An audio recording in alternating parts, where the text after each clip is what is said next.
I wouldn't mind trading the weary body that worked on the deck yesterday for a little fresher one today.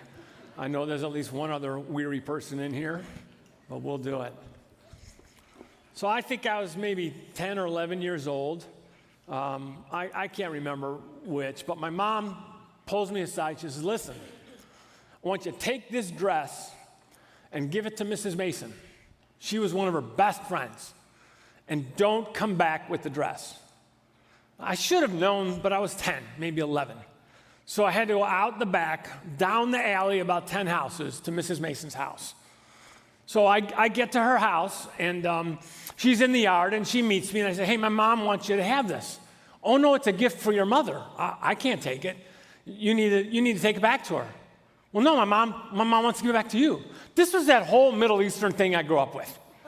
I could give you a gift. You can't give me nothing.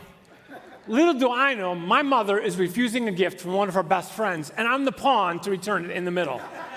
Didn't work for her, so she's going to make me do it. Now, I'm standing in the alley at the gate by Mrs. Mason's house by now. I'm absolutely perplexed. I have to respect my elders, Mrs. Mason. I mean, her sons, Teddy and Michael, dear friends of mine. On the flip side, I don't dare go home with the dress. So what would you do? What would you do? I hung it on the fence and ran down the alley. I can't go home with it. I was a traumatized 10-year-old boy just because my mother wouldn't receive a gift. That was so steeped into me growing up in part of my culture that when a dear couple friends of ours just offered us a really simple gift, I'm like, oh no, look what I'm playing. I can't take that. And he says to me, stop your Middle Eastern stuff. Just take it, say yes, and don't rob us the gift of giving to you. Isn't that interesting? Over time, it became clear to me that I needed to trade the culturally acceptable way for me of a healthier one. I needed to trade the independence, oh, no, I can't take that, to mutual interdependence.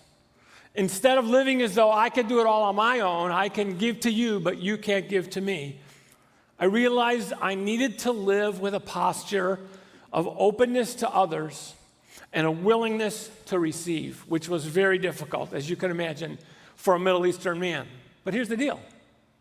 I don't think it's just me. I think it's all y'all, here and online. I think all of us at some level have that posture of, I can't take from you. It may be out of self-reliance, it may be cultural like for me, or almost out of fear because of wounds in the past or anxieties a part of that. I think it's so steeped into who we are. It's part of our incomplete humanity, and that's what the series is about. Because of our humanity, we need to examine some of the trades we have to make in order to experience the very community that we need and that God knows we need. The community he knows we need, as Kevin mentioned, are transformational communities with people that God uses to help us become more like Jesus in every season of our lives. And it may look different in each season of our life. Communities where we are sharpened, that we are encouraged, and we are loved. Where we are also used by God to do the same for others. Communities that reflect redemptive relationships. As one man, Tim Horton, said, to build a redemptive relationship means to invest oneself in the life of another person, whether that person is a believer in Jesus or not, in such a way that he or she is drawn more closely to Christ. So a transformational community, then, is anchored by redemptive relationships. Transformational communities are also a spiritual family, which are bonded by Christ and the Holy Spirit. And they transcend culture and geography, which is why when you or I travel somewhere overseas, out of state, and we meet somebody else who's a follower of Jesus, if we are as well, there's something that happens there because it's a transformational, broader community that we are all a part of. And as Kevin said last week, a transformational community is one where we're loved as we are while being challenged to grow into who we were created to be. These types of relationships are critical to our spiritual growth because God did not create us to live on our own, to be self-sustaining islands by ourselves. And as with last week, we'll see there is a strong pull away from the very life-giving communities that God called us to, as well as the things that we will do that get in the way of experiencing that. But we'll see how trading the unhealthy way for the life-giving way will deepen our relationship with Jesus and everybody who crosses our path. The question is, last week, this week, and next week, are you willing to make the trades that are necessary? This week, we're going to focus from moving from independence to interdependence. As a reminder, the 3 goals of the series are this: to encourage you to be in a transformational community. For some of you, it may be the biggest next step. For many, many others, in fact, men's, women's ministry and the mixed small groups that are taking place, you're already in a community. And so the goal for you is to see what you could do, and maybe God will speak to you this morning about helping that community that you're in even become stronger. And lastly, to help others find that community in their own life. Now, the scriptures are full of all kinds of descriptions of the broader transformational community. For instance, Jesus uses the image of a vine and the branches and the life that comes from that connection and the fruit that is born from that connection. He uses the wonderful image of a wedding feast, great food, loving family and friends, all together having a blast at a wonderful celebration. And he speaks of a flock of sheep led and cared for by a good shepherd. No infighting of the sheep, no fear of predators, guided, led, and cared for. Paul uses the imagery of a body, with every part of the body is in sync. Christ as the head, every part of the body matters, every part of the body matters to one another.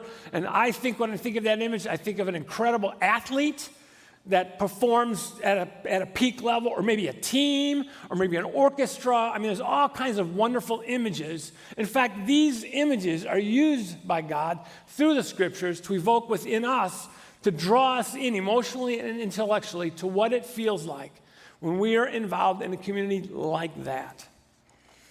As you can imagine, though, my clinging to my independence will inhibit all of that imagery coming to place. As long as I cling to, I'm fine, or I'm afraid, it will inhibit the very life-giving community that God has for us. And it's no wonder, because we have 3 relentless, strong forces tugging against us. Simply put, they are this: me, all that, and him. In biblical terms, you can guess: the world, the flesh, and the devil. Me, all that, and him. So for me, my sinful nature, my human bent, my false self, my flaws, my natural human tendencies all get in the way and draw me away from mutual interdependence to independence. Leave me alone. Not now. I'm not ready. I can't. I'm okay. Fill in the blank, whatever it might be for you. From the first page of the scriptures, really, all the way through the end, the story after story shows our ancestors gravitating towards self-reliance. Rather than trusting God, one man and woman after another keeps a strong grip on their independence and pays the price. Call it our sin, call it our flesh, our broken selves, whatever you want to call it. It all refers to living in the way that God did not intend for us to live. Even the great apostle Paul described this battle in Romans 7. I do not understand what I do. For what I want to do, I do not do. But what I hate, I do. For I have the desire to do what is good, but I cannot carry it out. So I find this law at work. Although I want to do good, evil is right there with me. Who will rescue me from this body that is subject to death? He describes this paradox, right? inside me, I want to do right, I want to do well, I want this transformational community, and yet I wrestle with the very steps I need to take, the trades I need to take to put myself in that place to be transformed by that kind of a community. And I think he speaks for us when he writes those words. And then I think Jenny Allen, in her book, Find Your People, which is what the women are using in their study this semester, describes the struggle, I think for many, maybe in a little different, nuanced way. She says it this way, We are all just kind of waiting for connection to find us. We are waiting for somebody else to do the initiating, someone else to be there for us, someone else to make the plans or ask the questions. And yet it's hard to need people. No, it's terrifying to need people. Because sometimes when we do, it feels like they're not there. I would also add, maybe, for many, the tight grip on independence is also out of fear more than self-reliance. Again, she continues, we've replaced intrusive, real conversations with small talk, and soul-bearing, deep, connected living with supper clubs and book clubs, because the superficial stuff is less messy. It could be because we want something less risky, more comfortable, more personal, more predictable. But no matter how strong our grip, no matter how tightly we cling, there is a different way. And though Paul spoke of the struggle, which we read earlier, it's like he screams out at the very end of that passage, "Thanks be to God who delivers me through Jesus Christ our Lord." It's tough, the cling of my own bent and my own self. And so what's keeping me from clinging so tightly?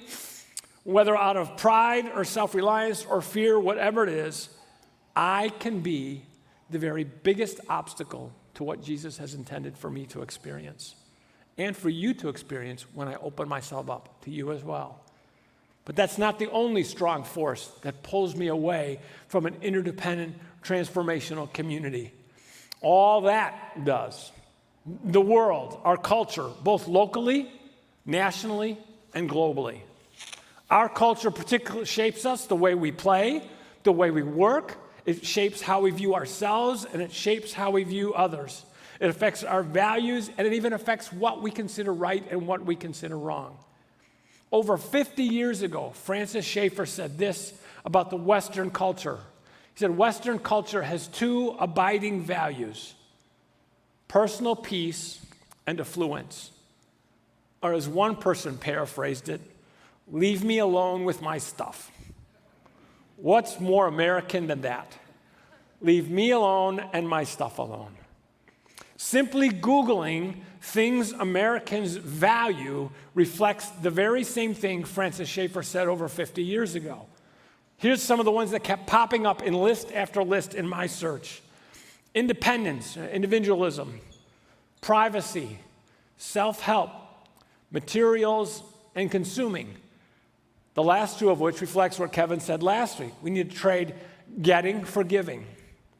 And again, as Jenny Allen said, this is pumped into us from childhood. It is the soup in which you and I live in here in the United States. She, in fact, quotes a pastor from the Middle East, my kind of guy, who said the West is all about individualism, convenience, and being comfortable. Discipleship, though, is inconvenient, uncomfortable, and often very messy. On top of all of this stuff, all of that presses in on you and I, that it's a soup that we're in, the air that we breathe from the minute we're born and incessantly comes at us in every avenue in our lives, on top of all that, we've been seeing in the West, not just in the U.S., an incredible increase in the amount of loneliness being experienced by people in a world in which there are more resources financially than much of the rest of the world. It has been a glaring issue before COVID, let alone what has happened since then. And according to our former U.S. Surgeon General, he said this: it is the inevitable and sad result of the value system that we've built in modern society. All that presses in on us and keeps us away from the life that's intended, and in fact, pushes us further and further into loneliness for many. But interestingly enough, this isn't a new problem. Or maybe the way we're being pressed is a little different here in the U.S. than it would be in a different continent, but it's still an issue. So much so that about 2,000 years ago, Paul wrote this: "Don't copy the behavior and customs of the world, but let God transform you into a new person by changing the way you think." It's so ingrained, we tend to think and gravitate a particular way because it presses in so hard. Isn't it amazing that those words he wrote so long ago are still relevant to you and I today? I mean, he wrote them to people who were living under the all-encompassing, pressing Roman Empire. It was everywhere for them. You couldn't go anywhere without seeing and feeling the effect of the Roman Empire's values and what it meant to be a true member of the Roman Empire. And if you weren't, then you were disloyal and you were out of touch. The behaviors and customs, I would say, of our day are no less all-encompassing. It's why Jesus said this: "Do not love the world, all that, or anything in the world. If anyone loves the world, love for the Father is not in them. For everything in the world, the lust of the eyes, the lust of the flesh, and the pride of life, comes not from the Father, but from the world. The world and its desires pass away, but whoever does the will of God lives forever." The question that I'm faced with is this: can I see it, and when I do, let go of it? Two strong forces that tug at us, just relentlessly pull at us and draw us to maintain a life of independence rather than mutual interdependence. Me and all that.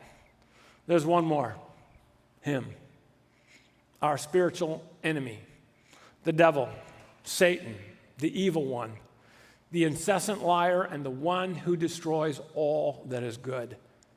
Jesus said some very powerful words about him. He was a murderer from the beginning, not holding to the truth, for there is no truth in him. When he lies, he speaks his native tongue, and he is a liar and the father of lies. And then Peter, one of Jesus' disciples, experienced this, watching this as he was alerted to the fact that an enemy existed, writes this for us: "Be alert and of sober mind. Your enemy, the devil, prowls around like a roaring lion, looking for someone to devour." A sobering reminder for all of us. There is an enemy that doesn't want us to succeed. And once again, I refer to Jenny Ellen from her book to bring this to light maybe in a fresh way. Truth is, the enemy wants to shut you down, wants to make you afraid to initiate, cause you not to prioritize the people right in front of you. He wants us to live surrounded by people, but never deeply connecting with them. So we don't change, we don't grow, and we don't fully live. We have an enemy that wants nothing more than to keep us from all God intended. He's cunning, he's powerful, and he's relentless. But we don't need to stop there, because Jesus let us know that we are not on our own. He defeated the enemy and gives us the power of the Holy Spirit and his presence in our life to defeat the enemy and turn from him. And as James said, submit yourselves to God then. Loosen the grip on our own lives, let go, submit, trust, and follow him. And then resist the devil, and he will flee from you. It's not that we're powerless, but we are fools not to think of how intense that pressure is from the evil one. So what keeps me from that interdependent, mutually involved relationship of transformative community? Me. My self-reliance, for me, my own culture. I can't tell you how many times I catch myself, just stop, Rob, and say thank you. Just stop and share. Instead of you being so okay, maybe talk about where you are when someone asks you. It's so inbred in me. But I think it's not just my culture that I was raised in. It is the human condition with which we're in. I am often one of the biggest reasons why I'm not experiencing the transformational community that God has for us. And then, of course, all that presses in on us Is it a lot different than we were younger? In some ways, yes. But some of the core things that in our culture presses us to be independent, not mutually interdependent. And so, as well as the enemy that doesn't want us to experience what God has for us. 3 strong forces calling us to rely on ourselves and reject the way of Jesus and the beauty of his transformational community, where we are loved as we are and challenged to grow into who we were created to be. So now, what was it that God said to you this morning? Not a whole lot new if you've been a churchgoer for a long time, but was there something? If you're not involved in a transformational community, what's the deal? It doesn't necessarily have to be here, though there are great opportunities here. Where is it, and who can you turn to? Here, at least, 2 of the most common ways people experience this are in a small group, whether it's a men's group, a women's group, or a mixed group, or serving in a team. I have experienced both. And the people that I've come to know and love and am grateful who have spoken to my life, whether to challenge me, to sharpen me, to encourage me, have come from both of those places. And so if you're not in one of those places, and maybe God will lead you to, maybe right now what's stirring in you is there's a group of people outside that realm. That's fine, wherever it is. Or maybe that's it. You've just held off and held off. And maybe the moment for you now is, I have been resisting out of fear, out of self-reliance, whatever it is, and now's my time. Not only for what God will do in you, but how he will use you in the life of another. You just never know. But secondly, if you're already involved in a transformational community, what might God do in your life in the next number of weeks? Simply one thing. How can you bring greater strength and health to that community with which you either are a part of or you serve in? As you process where that is and what God might be speaking you to do, I'm going to ask Kevin to come and draw the service to a close. Come on, Kevin. Thanks.